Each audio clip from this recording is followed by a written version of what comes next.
بسم اللہ الرحمن الرحیم۔ گمنام ہیروز کے معزز ناظرین، السلام علیکم۔ آئیے چلتے ہیں کہانی کی طرف۔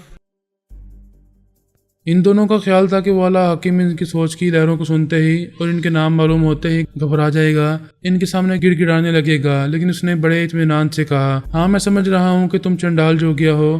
بے شک میں چنڈال ہوں، لیکن میرا شریر تو مر چکا ہے۔ تم لوگوں نے منالی کے بنگلے میں مانک لال اور راج تلک اروڑا کی لاشوں کے ساتھ میری لاش بھی دیکھی ہوگی۔ اس حاکم نے کہا، بے شک تمہارے اس شریر کو چتا میں جلا دیا گیا ہے۔ ہم یہی سمجھ رہے تھے کہ تم مر چکے ہو، لیکن ابھی 15 منٹ پہلے ہماری ایک ٹیلی پیتھی جاننے والی نے بتایا ہے کہ تم زندہ ہو۔ چنڈال اور ٹونی جی یہ سنتے ہی چونک گئے، پھر پوچھا، تمہاری ٹیلی پیتھی جانے والی، تم کہنا کیا چاہتے ہو؟ کیا کوئی ٹیلی پیتھی جانے والی تم سے رابطہ کرتی ہے؟ وہ صرف رابطہ نہیں کرتی، دوستی بھی کرتی ہے۔ ہمارے درمیان دوستی کا معاہدہ ہو چکا ہے۔ وہ ایک ہندوستانی لڑکی ہے، اپنے دیش کی سیوا کرنا چاہتی ہے، اس لیے وہ ہمارے کام آتی رہے گی۔ چنڈال نے کہا، کیا بکواس کر رہے ہو؟ کیا ہمارے دیش میں ٹیلی پیتھی جاننے والے روز ہی پیدا ہونے لگے ہیں؟ میں نے تمہارے آرمی افسران سے یہ بات چھپا رکھی تھی کہ ہمارے دیش میں ایک اور ٹیلی پیتھی جاننے والا پیدا ہو چکا ہے اور وہ اس وقت بھی میرے ساتھ ہے۔ کیا یہ تمہارے لیے حیرانی کی بات نہیں ہے؟ بالکل نہیں، ہماری ٹیلی پیتھی جاننے والی نے بتایا ہے کہ تمہارے ساتھ جو ٹیلی پیتھی جاننے والا ہے وہ ہندوستانی نہیں ہے، تم نے اسے امریکہ سے امپورٹ کیا ہے اور اس پر ایک ہندوستانی کا لیبل لگا دیا ہے۔ چنڈال اور ٹونی جے حیران ہو رہے تھے۔ چنڈال کبھی سوچ بھی نہیں سکتا تھا کہ ٹونی جے کے سلسلے میں جس طرح وہ رازداری سے کام لے رہا ہے کوئی اس کی اصلیت کو جان سکے گا، لیکن یہاں تو راز فاش ہو رہا تھا۔ ٹونی جے اپنے آپ کو یکسر بلا چکا تھا، اس کا برین واش کیا جا چکا تھا، اس لیے وہ اپنے آپ کو سر سے پاؤں تک اور دل سے دماغ تک ایک ہندوستانی سمجھتا تھا۔ اس لیے وہ کبھی مان نہیں سکتا تھا کہ وہ ایک امریکی ہے اور اسے امریکہ سے ٹریپ کر کے لایا گیا ہے۔ ٹونی جے نے اس اعلیٰ حکم سے کہا، تم بکواس کر رہے ہو، میں کوئی امریکی نہیں ہوں، خالص ہندوستانی ہوں، یہی میرا جنم ہوا ہے اور میں یہی ٹیلی پیتھی جاننے کا علم حاصل کیا ہے۔ یہ تم کس ٹیلی پیتھی جاننے والے کی بات کر رہے ہو؟ وہ سراسر فراڈ معلوم ہوتی ہے۔ وہ فراڈ نہیں ہے، وہ سچ بولتی ہے، دودھ کا دودھ اور پانی کا پانی کر دیتی ہے۔ اسی نے بتایا ہے کہ چنڈال اپنا جسم چھوڑ کر کسی دوسرے جسم کے اندر داخل ہو چکا ہے اور ایک نئی زندگی حاصل کر چکا ہے۔ اس کی یہ بات اب سچ ہو رہی ہے، ابھی چنڈال میرے اندر بول رہا ہے کہ ایسی ٹیلی پیتھی جاننے والی کو جھوٹ اور فراڈ کہا جا سکتا ہے؟ آخر وہ ہے کون؟ کیا نام ہے اس کا؟ وہ کہاں سے چلی آئی ہے؟ اس کا نام انجلی ہے، ہم صرف اتنا ہی جانتے ہیں، اس سے زیادہ وہ اپنے بارے میں کچھ نہیں بتاتی ہے، لیکن اپنی وفاداری کی قسم کھاتی ہے اور ہم دیکھ رہے ہیں کہ وہ دیش بھگت ہے اور اپنے دیش کی سیوا کرنے کے لیے ہماری وفادار بن کر رہے گی۔ چنڈال نے کہا، پھر تو تم لوگ زبردست دھوکہ کھا رہے ہو، تمہارے دیش میں کوئی ٹیلی پیتھی جانے والی لڑکی نہیں ہے، ذرا عقل سے سوچو کہ یہ کہاں سے پیدا ہو گئی ہے۔ ہم عقل سے یہی سوچ سکتے ہیں کہ تم اچانک کیسے پیدا ہو گئے تھے اور تمہارے بعد یہ اچانک مہادیو بھاٹیا کہاں سے پیدا ہو گیا ہے۔ تم اسے فراڈ کہتے رہو، لیکن ہم مان چکے ہیں کہ وہ سچی ہے اور واقعی دیش کی سیوا کرے گی، ہمارے ساتھ دوست بن کر رہے گی اور ہماری ہدایت پر عمل کرتی رہے گی۔ ٹونی جے نے کہا، کیا اتنی سی بات تم لوگوں کی سمجھ میں نہیں آتی کہ فرہاد علی تیمور بھی لڑکی کی آواز بنا کر تم لوگوں کو دھوکہ دے سکتا ہے؟ یا فرہاد کے پاس ٹیلی پیتھی جاننے والی عورتیں بھی ہیں، ان میں سے کوئی انجلی بن کر دھوکہ دے رہی ہے۔ اگر کوئی دوسری ٹیلی پیتھی جاننے والی انجلی بن کر ہمیں دھوکہ دے رہی ہے تب بھی فائدہ پہنچا رہی ہے۔ اس نے تمہارے بارے میں سچ کہا تھا کہ تم آتما شکتی کے ذریعے اپنا جسم بدل چکے ہو۔ دوسری حقیقت یہ بتائی کہ تمہارے پاس جو ٹیلی پیتھی جاننے والا مہادیو بھاٹیا ہے وہ ہندوستانی نہیں، امریکی ہے۔ ابھی ہمارے آدمی امریکی حکام سے باتیں کر رہے ہیں، معلوم کرنا چاہتے ہیں کہ ان کے کسی ٹیلی پیتھی جانے والے کو کوئی نقصان پہنچا ہے، مر گیا ہے یا اغوا کیا گیا ہے۔ اگر ایسی کوئی بات ہوگی تو یہ بات سمجھ میں آ جائے گی کہ یہ سب کچھ تم نے کیا ہے، اسے اغوا کر کے خالص ہندوستانی بنا کے یہاں لے آئے ہو۔ اسی وقت فون کی گھنٹی بجنے لگی۔ اعلیٰ حاکم نے کہا، جسٹ اے منٹ، میں ذرا فون اٹینڈ کر لوں، یہ ہاٹ لائن ہے، اس فون پر ایمرجنسی کال ہی آتی ہے۔ اس نے ریسیور اٹھا کر کان سے لگایا، پھر کہا، ہیلو، میں بول رہا ہوں۔ دوسری طرف سے کہا گیا، سر میں ہوم منسٹر ہوں، امریکی سفیر نے مجھ سے شکایتیں کی ہیں، وہ کہہ رہا ہے کہ ہمارے ایک ٹیلی پیتھی جانے والے نے ان کے ایک ٹیلی پیتھی جانے والے کو اغوا کیا ہے اور اسے ہندوستانی بنا کر انڈیا لے آیا ہے۔ اعلیٰ حاکم نے پوچھا، تم نے سفیر کو یہ نہیں بتایا کہ ہمارا ٹیلی پیتھی جانے والا چنڈال جوگیا مر چکا ہے اور ہم اس کا شریر چتا میں جلا چکے ہیں؟ میں نے ان سے یہی بات کہی تھی، لیکن وہ کہہ رہے ہیں کہ چنڈال نے آتما شکتی کے ذریعے دوسری زندگی حاصل کی ہے۔ کیا وہ امریکی کابرین آتما شکتی والی بات کو تسلیم کرتے ہیں؟ ہاں، وہ اس لیے تسلیم کر رہے ہیں کہ یہ بات انہیں فرہاد علی تیمور نے بتائی ہے۔ چنڈال اور ٹونی جے اس اعلیٰ حاکم کے دماغ میں رہ کر یہ باتیں سن رہے تھے۔ میرا نام سنتے ہی ان کے کان کھڑے ہو گئے۔ انہیں فوراً یقین ہو گیا کہ یہ بات میں نے امریکی اکابرین کو بتائی ہوگی اور میں ہی وہ اجنبی ٹیلی پیتھی جاننے والا ہوں جو ایک عرصے سے ان کے پیچھے پڑا ہوا ہے۔ چنڈال نے اعلیٰ حاکم سے کہا، تم ان سے کہو کہ فرحاد ہمارا اور ہمارے دیش کا دشمن ہے، وہ ہمیں بدنام کرنے اور امریکی حکام کو ہمارے خلاف کرنے کے لیے ایسی جھوٹی باتیں کر رہا ہے۔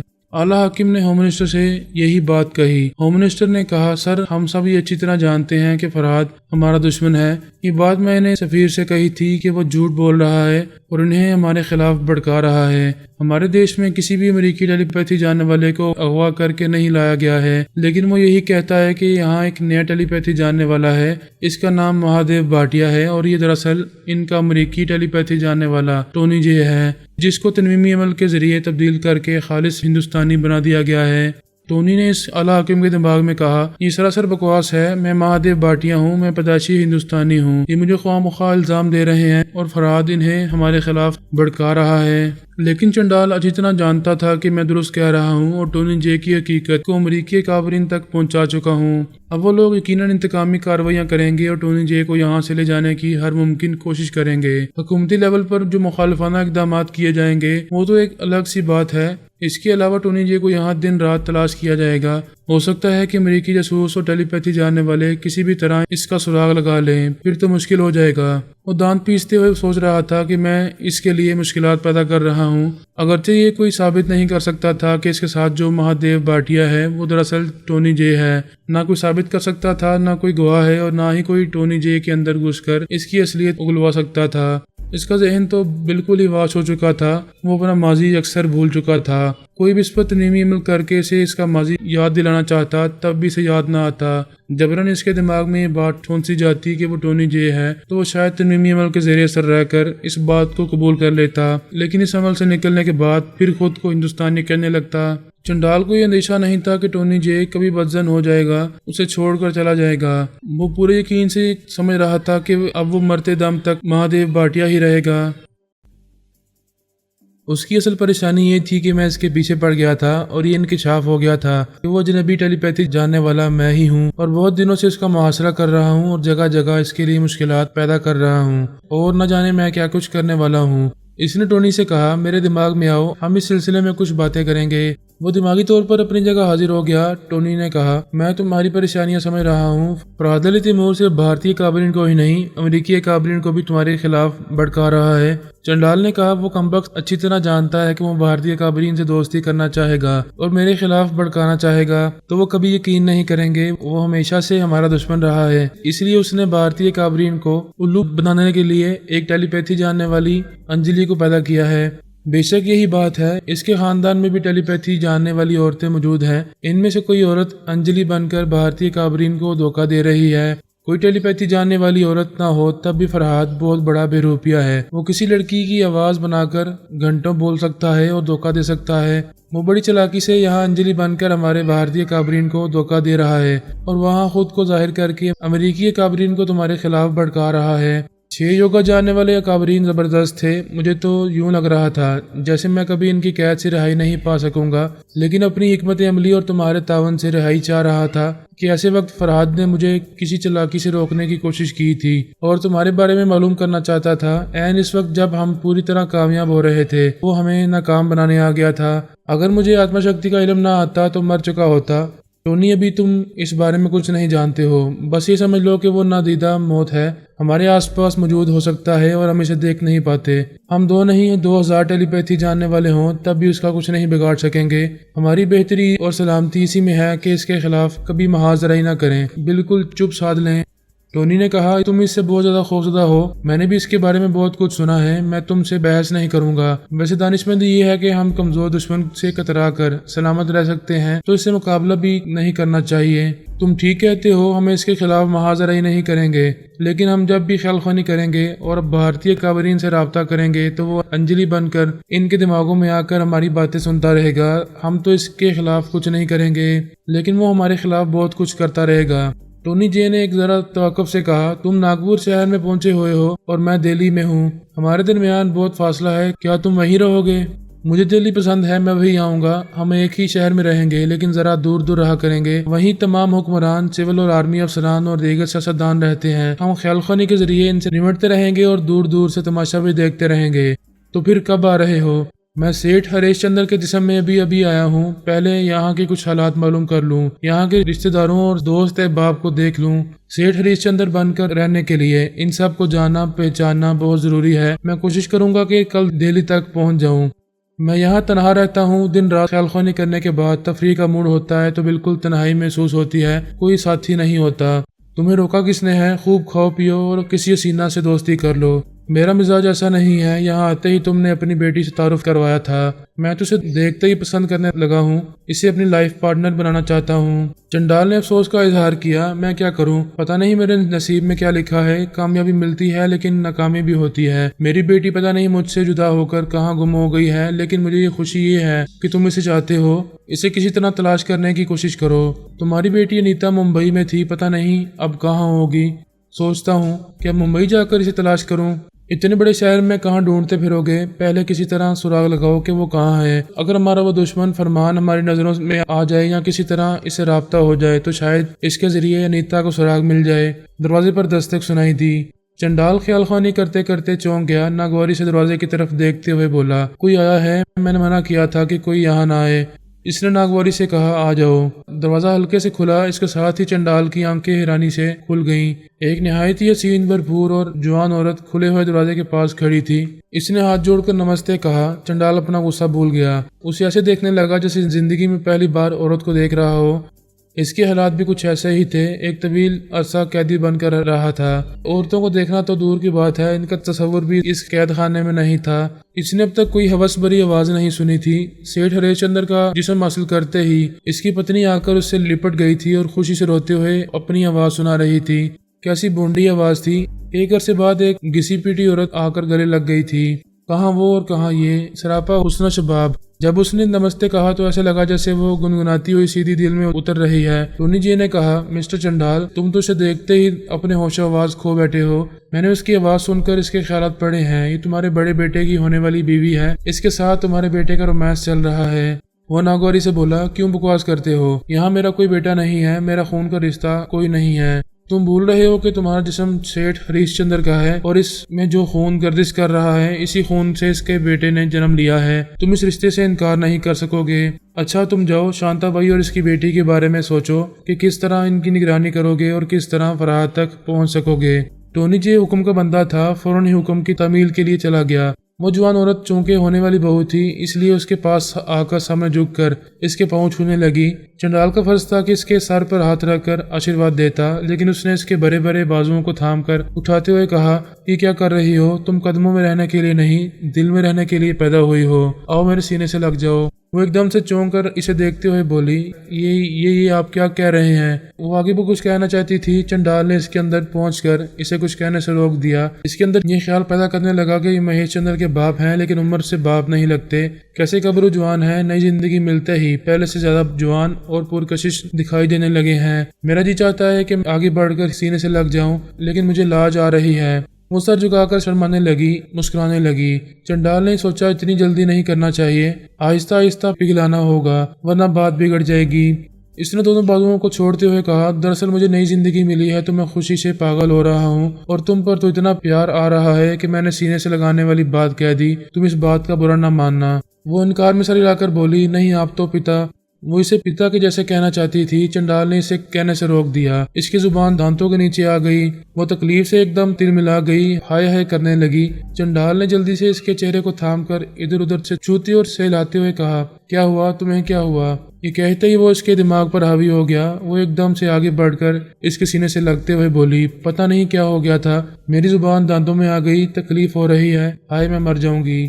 وہ اسے دبوچتے ہوئے بولا، میں تمہیں مرنے نہیں دوں گا۔ اس نے اس کے دماغ کو ڈھیل دی، وہ تڑپ کر الگ ہو گئی، پریشان ہو کر سوچنے لگی، یہ مجھے کیا ہو گیا تھا، انکل نے تو میرے بازو کو چھوڑ دیا تھا، میں خود ہی آگے بڑھ کر ان سے لپٹ گئی۔ چنڈال نے اس کے شانے پر ہاتھ رکھ کر کہا، دیکھو گھر میں کسی سے نہ کہنا کہ تم اس طرح آ کر میرے سینے سے لگ گئی تھی، اس گھر کے چھوٹے بڑے سب ہی برا مانیں گے، اس لیے اپنے دل کی بات کو دل میں ہی رکھو۔ اس کا جسم و دماغ سیٹھ ہریش چندر کا تھا۔ ہریش چندر کے دماغ نے اندر ہی اندر احتجاج کیا، اسے ملامت کیا، یہ کیا ہو رہا ہے، خبردار میری بہو کو ہاتھ نہیں لگاؤ۔ لیکن اس نے اپنے ذہن سے ابھرنے والی اس آواز کو دبا دیا۔ وہ پراسرار قوتوں کا مالک تھا، اس لیے سابقہ ہریش چندر اس کے مقابلے میں دب کر رہ گیا۔ چنڈال نے فیصلہ کیا کہ آئندہ منتر پڑھ کر اسے بالکل ہی کچل ڈالے گا۔ ادھر وہ گھبرا گئی تھی، پریشان ہو کر وہاں سے پلٹ گئی۔ وہ پھر اس کے دماغ پر حاوی ہو گیا۔ وہ دروازے تک جاتے جاتے رک گئی۔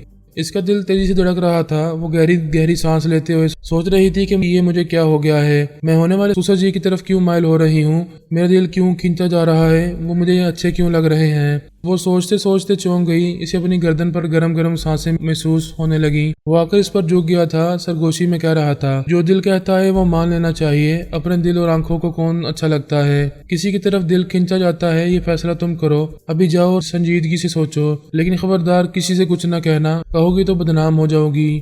اس کا منہ دروازے کی طرف تھا۔ وہ چنڈال کی مرضی کے مطابق اچانک ہی پلٹ کر اسے لپٹ گئی اور کہنے لگی، میرا دل تمہارے لیے دھڑک رہا ہے، پتہ نہیں مجھے کیا ہو گیا ہے، آپ مجھے بہت اچھے لگ رہے ہیں، میں کیا کروں، میں ڈگمگا رہی ہوں، میری سمجھ میں نہیں آ رہا ہے کہ مجھے کیا کرنا چاہیے۔ وہ بولا، ابھی جاؤ اور سوچتی رہو، رات کو ملاقات ہوگی، سوچنے کے لیے سارا دن پڑا ہے، اب جاؤ۔ اس نے اس کے دماغ کو ڈھیل دی۔ وہ فوراً ہی الگ ہو گئی، ایک جھٹکے سے دروازہ کھول کر تیزی سے چلتے ہوئے دور ہوتی چلی گئی۔ چنڈال نے مسکرا کر دیکھا، پھر دروازے کو بند کر لیا۔ ایسے میں پھر اس کے اندر سے سابقہ ہریش چندر بولنے لگا، اعتراض کرنے لگا۔ اس نے فوراً ہی منتر پڑھنا شروع کیا۔ منتر پڑھنے کے بعد اس نے خاموش رہ کر اپنے اندر کہا، بولو سیٹھ، اب کچھ بول سکتے ہو۔ خاموشی چھا گئی۔ ایسا لگ رہا تھا جیسے ہریش چندر کو گہری نیند آ گئی ہو۔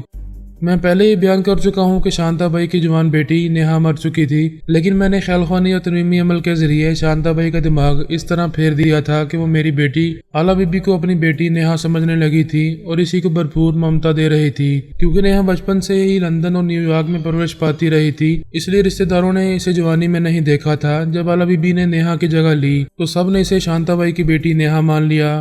میرے تنویمی عمل کے مطابق وہ مجھ پر بھی اندھا اعتماد کر رہی تھی اور میں اس کے اعتماد کے مطابق اس کے کاروبار کو سنبھال رہا تھا اور اس کے دشمنوں سے اسے محفوظ رکھتا آ رہا تھا۔ ٹونی جے میرے شانتا بھائی اور آلا بی بی کے دماغوں میں آ کر ہمارے خیالات پڑھ چکا تھا۔ میں جانتا تھا کہ وہ مجھ پر اور علی پر شبہ نہیں کرے گا، علی کو شانتا بھائی کی بیٹی تسلیم کرے گا اور مجھے شانتا بھائی کی دولت جائیداد کا ٹرسٹی مان لے گا۔ لیکن یہ شبہ ضرور کرے گا کہ شانتا بھائی اور اس کی بیٹی نیہا کے پیچھے ضرور کوئی ٹیلی پیتھی جانے والا چھپا ہوا ہے جو ان کی غائبانہ مدد کرتا رہتا ہے۔ ویسے یہ بھی ایک طرح سے اچھا تھا کہ چنڈال اور ٹونی جے شانتا بھائی پر شبہ کر رہے تھے اور خیال خوانی کے ذریعے آئندہ اس کی نگرانی کرنے والے تھے۔ اس طرح وہ شانتا بھائی اور علی کے قریب رہ کر کبھی نہ کبھی کسی نہ کسی غلطی سے میری گرفت میں آ جاتے۔ مخالفین کے درمیان یہی عمل کار فرما رہتا ہے کہ وہ ایک دوسرے کو اپنے گرفت میں لینے کی کوشش کرتے ہیں۔ ایک بار تو میں چنڈال کی شہرک تک پہنچ گیا تھا، وہ خوش قسمتی سے بچ نکلا تھا۔ اب دیکھنا یہ تھا کہ اس بار کون کس کی شہرک تک پہنچ پاتا ہے۔ چنڈال نے ابھی ایک نئی زندگی حاصل کی تھی، اسے کئی پہلوؤں سے محتاط رہنا تھا اور کئی معاملات نمٹانے تھے۔ اس کا سب سے اہم مسئلہ یہی تھا کہ وہ دشمن کو کیسے زیر کر کے اپنے قابو میں کر سکتا ہے یا مجھ سے ہمیشہ کے لیے دور رہ کر محفوظ رہ سکتا ہے۔ دوسرا مسئلہ یہ تھا کہ اس کی بیٹی انیتا کہاں ہے۔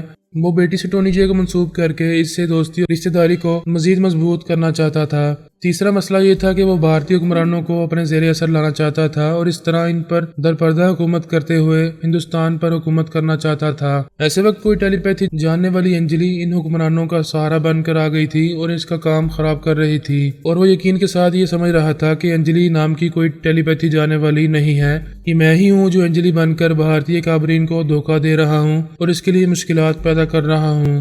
یہ میں پہلے بیان کر چکا ہوں کہ ایک امریکی ٹیلی پیتھی جاننے والے ماؤس ہنٹر نے ایک ہندوستانی دوشیزہ کو اپنا معمول اور تابع دار بنا لیا ہے اور اس کے دماغ میں یہ بات نقش کی ہے کہ وہ ٹیلی پیتھی جانتی ہے اور اس مقصد کے لیے بھارتی حکمرانوں اور دوسرے مخالفین سے رابطہ کر سکتی ہے۔ ایسا کرنے کے لیے جب انجلی خیال خوانی کی پرواز کرنا چاہتی تھی تو ماؤس ہنٹر اس کے دماغ میں پہنچ کر اس کے خیالات کو لے کر کسی بھارتی حاکم یا آرمی افسر کے دماغ میں پہنچ جاتا تھا اور انجلی کی حیثیت سے باتیں کرتا تھا۔ ماؤس ہنٹر کو انجلی کی ضرورت اس لیے ہو رہی تھی کہ وہ ہندی زبان نہیں جانتا تھا۔ وہ انجلی کے اندر انگریزی میں جو کچھ کہتا تھا وہ ہندی ترجمہ ان حکمرانوں کے سامنے پیش کرتی تھی۔